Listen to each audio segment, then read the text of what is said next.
Hey, and welcome back to another video. In this video, I'm just gonna go over a couple of things regarding the playtest for the game that I just released on Steam. So with that, let's get into it.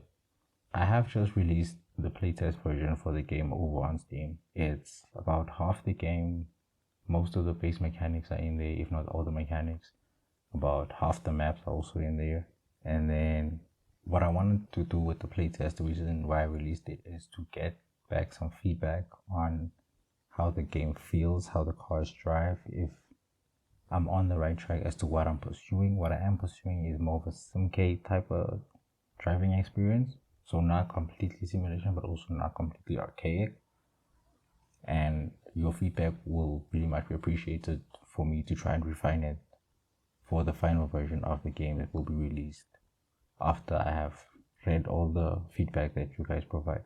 So you can either drop the feedback in Steam's community section, or if you're in the Discord channel, you can drop it there as well. I'm going to be reading it.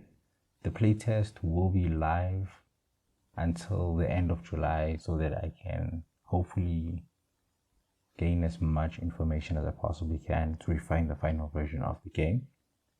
And then a couple other things I just wanted to know about the playtest is that you might possibly run into a couple of visual problems with the game and stuff like that. That's mostly because the game isn't completely optimized. I just added the base mechanics and then put the game out there. And then the other thing is, if you look at the game, you're gonna see that on Steam it says the game doesn't have any controller support. That is true with regards to how Steam treats controller support.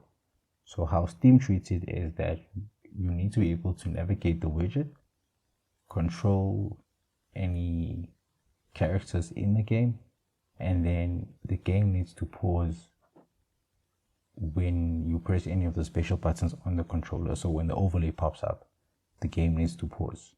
So my game doesn't meet 2 out of the 3 requirements for that. The only thing my game does is it allows you to control any character, so you can drive the car with the controller, but that's about it. You can't navigate the widgets, and the overlay doesn't work, doesn't pause the game. So with regards to that, my game doesn't have controller support, but you can play it with that. If you have an Xbox controller, then you don't need to do anything special. But if you have a PS4 controller, for example, then you're gonna need an emulator like DS4 in order for the controller to be recognized. That's about it with regards to anything pertaining to the playtest. I really would appreciate any feedback you guys have. It will really help me with refining the final version of the game. And with that, that's the end of the video, and until the next one.